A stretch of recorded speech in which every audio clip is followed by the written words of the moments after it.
And welcome into Getting Help from Uncle Sam. You know, normally you need the government when there's a big emergency. And of course, in the state of Alabama, we are well covered. About a month and a half ago, we were supposed to have our guest that we have today on the show.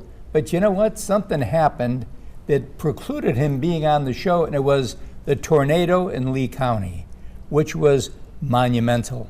It was a very big tornado, a very destructive tornado, but people needed to be prepared, didn't they? Yes, because indeed. Now we're getting into another season of the year with hurricanes. These, my folks, are not things to laugh at. So today we have with us Brian Hastings, the director of the Alabama Emergency Management Agency, EMA. I keep wanting to say EMA, and you never think about what the words really mean, but we always just say EMA and use it. But first and foremost, I want to tell you thank you, because you and your staff did a stellar job when all of this stuff hit. We were a model for the United States, sitting right here in Alabama. Well, Jack and Virginia, first of all, thank you for your time today, and thank you for those kind words. I'm really proud of our team, and so let me just describe this scenario that happened in Alabama. So on the 3rd of March, we had a tornado. On the 4th of March, my team, without me, went to the governor's office and behind the scenes smoothed the path for a presidential expedited declaration. On Wednesday, at the end of the governor's State of the State speech, I got the email from the White House that said, congratulations, you have your expedited disaster declaration. Wednesday was the signing of the federal state agreement, which means the governor agrees that I will hold people accountable for managing these grants and money.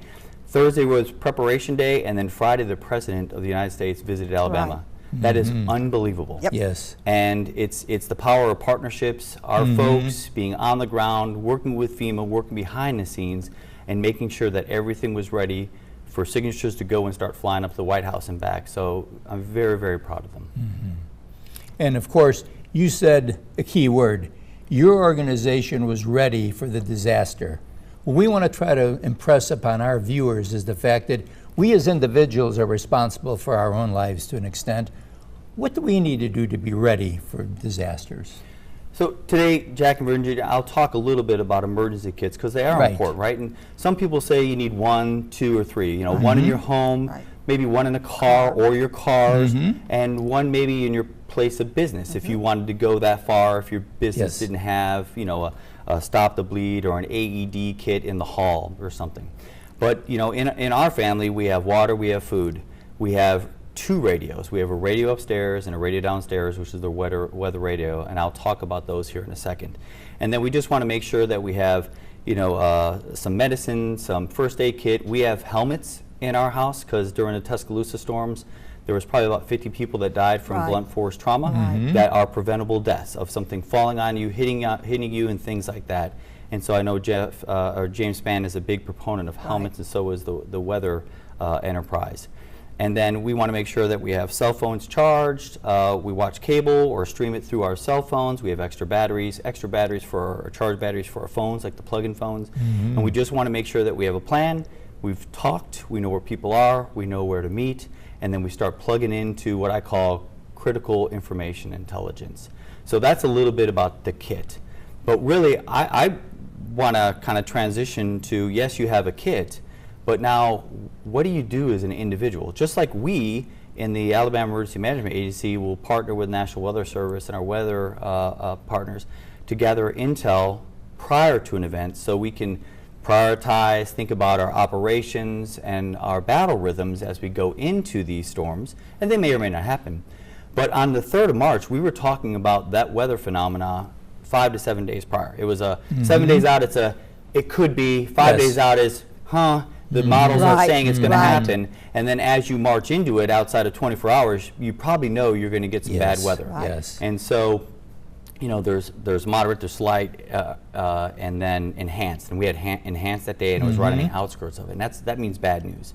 So we had lifting, we had twisting, we had cold and warm air coming together, and that's the recipe for twisting, vortice, cyclonic activity. And that morning, and I tweeted about it, so my wife, she was like, what are you doing tweeting in the closet? And yes, I'm a closet tweeter. But at about 11:30, our weather radios were screaming at us. Right. And everyone's like, what is that? That's not a test. It's, hey boys, get your headphones off, go downstairs, clean out the closet, something's going on, turn on the TV, get on the phone. And that's what individuals should do. So now at 11:30 we started that, and then we were in the closet for 50 minutes from about 1 o'clock to 2 o'clock because that circling thing, that cyclone was kind of going from Lowndes County over Montgomery County and getting ready to go into Macon and Lee. So that's a little bit about what we were doing. We had all the tools because we knew about them. We actively connected with them to keep our families safe. And that's really what we'd like all individuals in Alabama to do, is that keep themselves safe, because you're waiting for the state and the federal government to be your first responder and prepare. That's really a tough ask. Right. I agree, and I think it like Jack said, it's the individual responsibility. And having lived in California for a while, you don't get any notification or any warning about an earthquake. It's all of a sudden, wham, you're done. I think what bothers me is that we have knowledge, we have warning, we know this is coming. Don't just sit there and think, well, you know, hadn't hit me before. I would be surprised, probably, and very hurt about the number of people who are hurt or who die simply because they don't pay attention and do what you're telling them to do. That's important, folks. I think you'll find some of that. In February, when we had that tornado that hit in Wetumpka, on the following day I went in there and got to talk with Mayor Willis and some of the commissioners there. And one of the commission's staff, I asked him, hey, because we were in the closet that day also, because it was Montgomery and Elmore County that was under the warning. And I asked them, hey, were you, did you have your safe spot? Did you feel safe? They go, well, we were waiting for the tornado to materialize.